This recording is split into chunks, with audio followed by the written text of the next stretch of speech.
ہم نے جنرل فیض کی بات کی، میں چاہ رہی ہوں ذرا اس کے اوپر آپ ضرور کامنٹ کریں جنرل صاحب کے جنرل فیض حمید کے خلاف جو چارج شیٹ کا سامنے آنا ہے اور اس کا پبلک ہونا ہے، یہ کتنا سگنیفیکنٹ ہے؟ چونکہ ماضی میں بھی کورٹ مارشل اور فیلڈ جنرل کورٹ مارشلز ہوتے رہے ہوں گے، لیکن بہت کم چارج شیٹس جو ہیں ان کو پبلک کیا گیا ہوگا نا، کیا خیال ہے؟ جی دیکھیں پارس، یہاں پہ کورٹ مارشلز ہوتے رہے، یہاں پہ 3 اسٹار جنرل کو 14 سال کی قید بھی ہوئی ہے ریسنٹ پاسٹ میں، اور 2 اسٹارز کو بھی بہت سارے جنرل آفیسرز کو سزائیں ہوئی۔ آف کورس انفارچونیٹلی اس وقت جو پولیٹیکل انوائرمنٹ پاکستان میں بن گیا، یا جتنا پچھلے 3 سے 4 سالوں کے اندر اسٹیبلشمنٹ کو ڈسکس کیا گیا ہے، it has never happened in the history, اور میرے خیال میں شاید مسٹیکس ہاروں نے کچھ نہ کچھ کی ہوں گی، اٹ ہیز نیور ہیپنڈ۔ یہی تو میں بتا رہا ہوں کہ یہی ٹارگٹ ہے ہمارے جو اسٹیبلشمنٹ، آپ افواج ہی کہہ لیں یا جو ہم سیکورٹی فورسز کہہ رہے ہیں یا جو فوج کی ہم بات کر رہے ہیں، یہ تو ٹارگٹ رہا ہے انٹرنیشنل اپلیکیشن کا نا، جتنے بھی ہیں وہ سارے، اور اس پہ وہ اور زیادہ اس کو ڈسکشن پہ رکھنا چاہتے ہیں، اسپیشلی ہمارے جو سوشل میڈیا نے جو ہمارے اس پولوٹ کیا نا اس انوائرمنٹ کو، اٹ از انپریسیڈنٹڈ۔ لیکن اس پہ سوالات یہ اٹھتے ہیں نا سر، میں اسی پہ بات کرنا چاہوں گی کہ جو آفیشیل سیکریٹ ایکٹ کی خلاف ورزی ہے، یہ ایک بہت سنگین جرم ہے جنرل صاحب، اور جو سابق انٹیلیجنس آفیسر ہوتا ہے اس کے پاس رازوں کا سمندر ہوتا ہے۔ آپ کا کیا کہنا ہے، کیا خیال ہے کہ یہ کس طرح کی خلاف ورزی ہوگی؟ کیا یہ ادارے کی جو انفارمیشن ہے وہ سیاسی مقاصد کے لیے لیک کی گئی ہوگی؟ چونکہ سر یہ تو ہم توقع ان سے نہیں کر سکتے کہ وہ سیکیورٹی کے حوالے سے جو انفارمیشن ہے اس کو لیک کریں گے یا رازوں کو۔ انفارچونیٹلی پارس، میں ذاتی طور پہ یہ سمجھتا ہوں کہ اگر تو یہ جب تک وہ سروس کے اندر تھے یا جب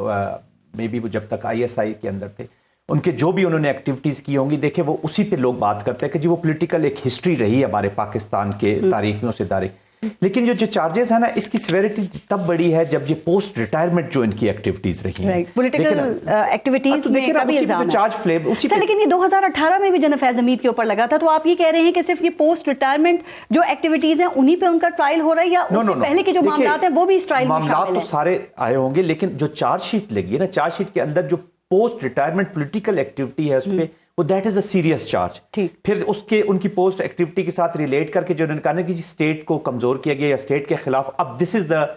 again a very serious charge. دیکھیں اب تھوڑی سی میرے خیال میں یہ تھوڑی سی چیزیں اس لیے زیادہ بھی باہر رہی ہیں کہ ابھی یہ کہاں پہ اینڈ ہوتا ہے، where it is ending and at home it is ending, تو پروبیبلی ابھی اس کو نا ایک چیز ہے کہ کل کوئی ایسی چیز نہ ہو، وہ ساری چیزیں دیکھیں اس وقت پاکستان کی عوام کے لیے ضروری ہے کہ ٹرانسپیرنسی کے ساتھ یہ کارروائی مکمل ہو اور پورے پاکستان کو پتا ہو کہ یہاں تک ہم کیسے پہنچے، ورنہ ہم کہ یہ معاملات جو ہیں وہ خان صاحب کے ٹرائل تک جا سکتے ہیں فوجی عدالت میں، اور جو 9 مئی کے جتنے بھی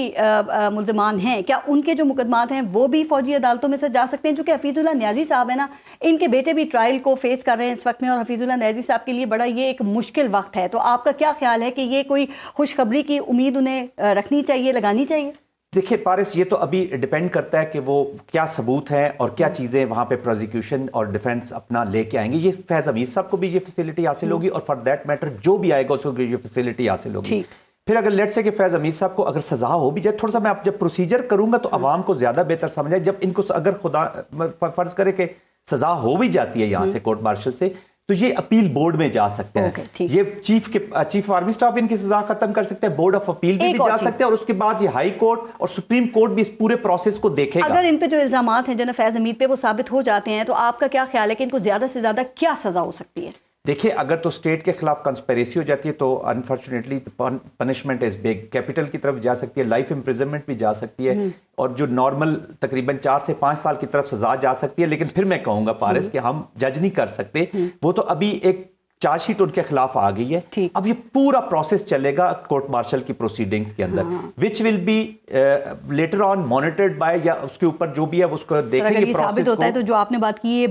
بڑی سزائیں ہیں، آپ کو لگتا ہے کہ یہی وجہ ہے کہ خان صاحب اس حوالے سے کچھ انڈر پریشر ہے اور پاکستان تحریک انصاف مذاکرات کی بات کر رہی ہے؟ دیکھیں میں پولیٹیکل تو اس کو کمنٹ نہیں کرنا چاہوں گا کیونکہ میں اس پوزیشن میں نہیں ہوں، دیکھیں ہر کوئی اپنا نا فیئرز تو ساروں کے ہوتے ہیں، اگر کوئی بھی فار دیٹ میٹر، میں خان صاحب کی یا کسی انڈیویجول کا نام لے کے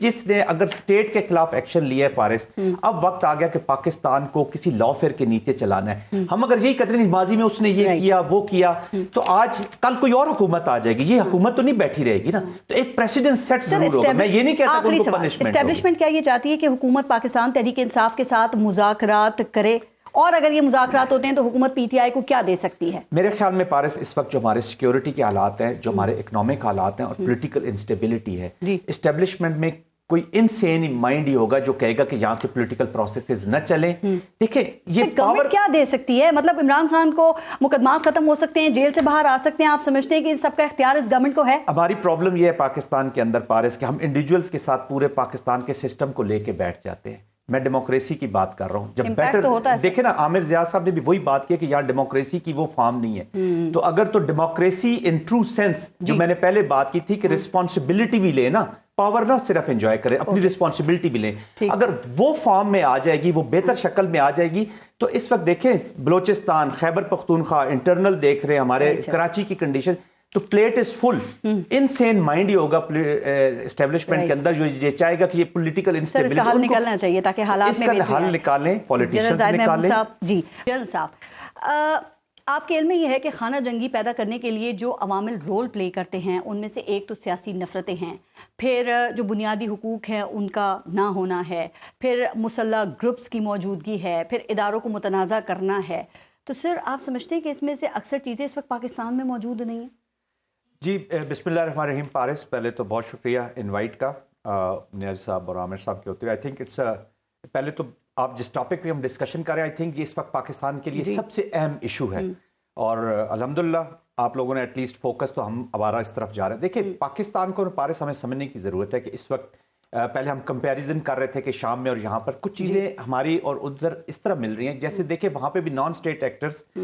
یوز کیے جا رہے ہیں بائی دی پراکسی وار، وہاں پہ بھی ہو رہی ہے. اب اسی طرح کے نان اسٹیٹ ایکٹرز پاکستان میں بھی موجود ہیں. وہاں پہ بھی جو مین اسپانسر ہے وہ کوئی اور ملک ہے. کلائنٹ کی صورت میں ان کو ڈفرنٹ، وہاں پہ کورز بھی ان کو اویلیبل ہیں، ان کو یہ ریبلز بھی اویلیبل ہیں. National army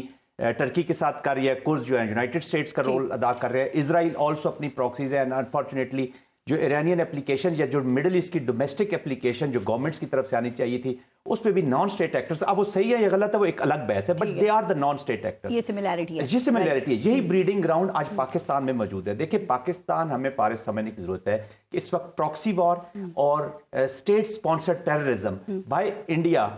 through the lands of Afghanistan ہمارے اوپر اپلیکیشن اس کی ہوئی ہے. بلوچستان کے اندر وہ ہمارا نقشہ بدلنا چاہتا ہے اپنی پراکسیز کے ذریعے سے، اور یہاں پر خیبر پختونخوا کے اندر وہ ہمارا طرز حیات اپنی پراکسیز جو ہمارے لیے ٹھیک نہیں ہے، لیکن پولیٹیکل انسٹیبلٹی جو ہے وہ کتنا بڑا میں عرض یہ کر رہا ہوں کہ اب یہ سملیرٹیز ہیں جو یہاں پر بھی موجود ہے اور وہاں پہ نہیں. اب اس کے لیے جو ایک بریڈنگ گراؤنڈ چاہیے ہوتا ہے نان اسٹیٹ ایکٹرز کو یا ان اسپانسرز کو، وہ انفارچونیٹلی ہمارے ہاں تھوڑی سی اس کی موجودگی ہے. پولیٹیکل سٹیبلٹی نہیں ہے یہاں پہ، اکنامک سٹیبلٹی نہیں ہے یہاں پہ، سیکیورٹی کا سیریس چیلنجز ہیں. تو یہ وہ چیلنجز ہیں جو اسٹیٹ کر رہی ہے. اب ایک اور آپ کو میں بتاتا ہوں، یہ دیکھیں 2012 میں اگر آپ چلے جائیں، جب یہ عرب سپرنگ اور یہ ہو رہا تھا، تو اس وقت وہاں پہ فرام ود ان سیریا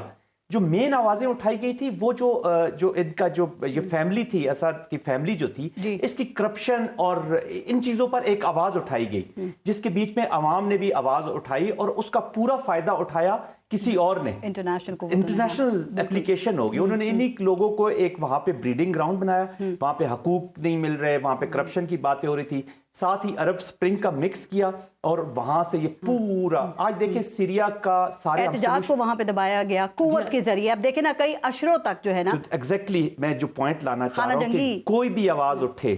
چاہے وہ صحیح ہے یا غلط ہے، امیڈیٹلی اس کو اسٹیٹ کو چاہیے کہ اس کو ایڈریس کرے.